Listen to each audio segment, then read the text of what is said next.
Oke, matur nuwun. Saya akan coba menerangkan dengan dalam waktu singkat mengenai masalah coronavirus yang sekarang mungkin sedang berjangkit di Indonesia. Sebelum kemana-mana, saya akan coba menerangkan mengenai masalah coronavirusnya sendiri. Coronavirus adalah virus RNA dan ini beramplop. Kalau virus beramplop, kita akan membayangkan itu seperti balon, kemudian ada spike-spike-nya di sana. Nah, spike yang di luar ini terdiri dari lapisan glikoprotein. Lapisan glikoprotein akan sangat mudah hancur oleh pelarut lemak, deterjen, ataupun desinfektan. Jadi coronavirus meskipun dia punya kemampuan untuk menyebar dengan cepat, dia tetap memiliki kelemahan. Kelemahannya apa? Kelemahannya akan sangat mudah hancur oleh pelarut lemak, oleh deterjen, oleh desinfektan. Sehingga jika kita sering cuci tangan, kita sering ngepel lantai dengan desinfektan atau dengan cairan untuk pel, maka virusnya akan hancur dan tidak akan menulari lagi. Nah, kemudian saya akan cerita gimana caranya coronavirus bisa menulari ke manusia. Coronavirus menular ke manusia itu lewat sentuhan dengan material-material yang sudah terjangkit virus, pertama. Terus kedua, pada saat kita berada di keramaian, kemudian ada orang yang mungkin bersin, kemudian kita kena oleh kontak langsung, maka dia akan langsung bisa menulari kita. Tapi sekali lagi, kita jangan terburu panik dulu. Kenapa? Karena coronavirus ini tidak seganas seperti yang dibayangkan atau yang ditampilkan oleh media. Kita akan selalu lihat di situ. Sekarang korban coronavirus seluruh dunia ada sekitar di 80.000 sekian penderita. Tapi dari 80.000 itu, nanti yang meninggal itu ada sekitar 2.400, yang selalu hanya akan ada di kisaran angka 2-3%. Silakan nanti dilihat di data statistik mengenai seberapa banyak yang orang yang terkena coronavirus dan seberapa banyak yang meninggal. Yang meninggal selalu ada di kisaran antara 2-3%. Berarti sisanya sebanyak 97% itu selamat. Dengan deskripsi lebih detail, yang sakit 53%, sementara sudah ada yang mulai sembuh itu sebanyak 44%.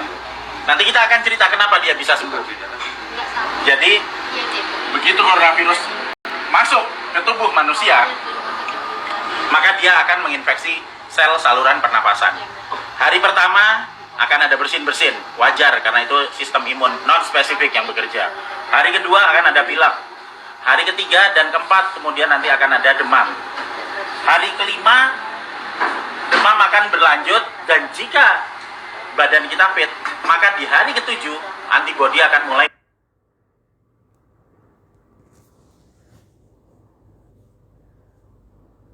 belajar mengenai sistem imunologi basic di sini. Pada saat terkena pertama kali, maka tubuh perlu waktu 7 hari untuk memasukkan data mengenai virus yang masuk ke sini ke sel memori. Di hari ke-7, ini ada antibodi. Hari ke-7 antibodi akan meningkat, akan keluar di sini hari ke-7. Hari ke-14 dia akan naik sampai ke atas maksimal.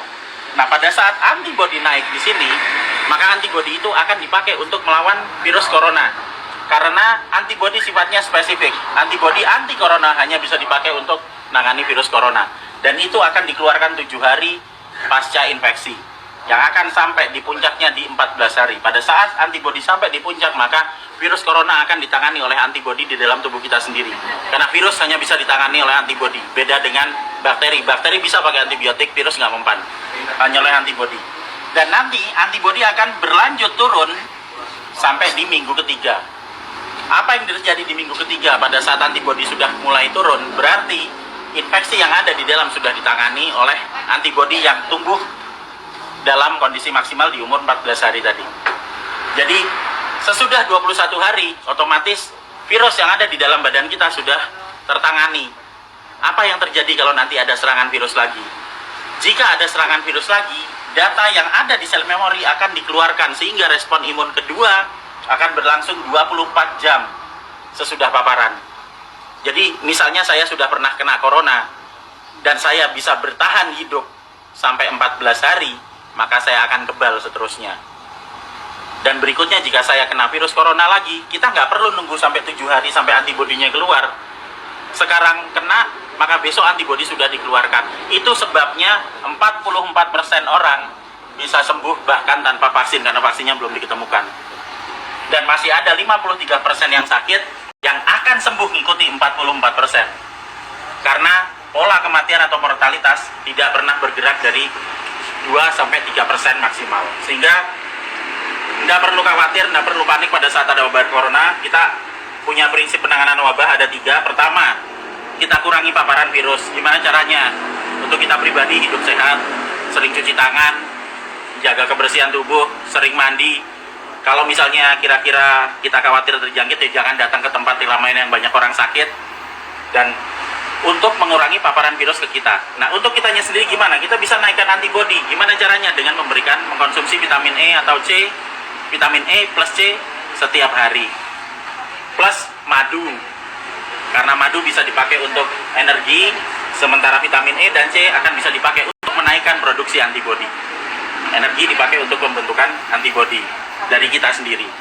Dan yang terakhir, kalau sakit jangan keluar, di rumah aja, terus kita beri terapi, kita sembuhkan, makan yang benar, kita melakukan pola hidup sehat, sehingga jika itu nanti sakit atau misalnya katakanlah demam, panas dalam waktu 4-5 hari, itu wajar, nggak usah panik, biasa aja.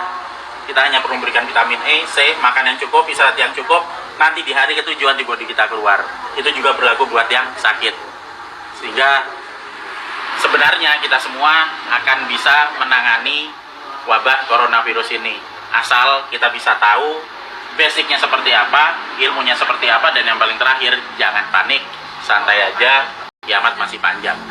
Jadi ayo kita kerja bareng-bareng, kita tangani bersama-sama, dan gak usah panik. Terima kasih.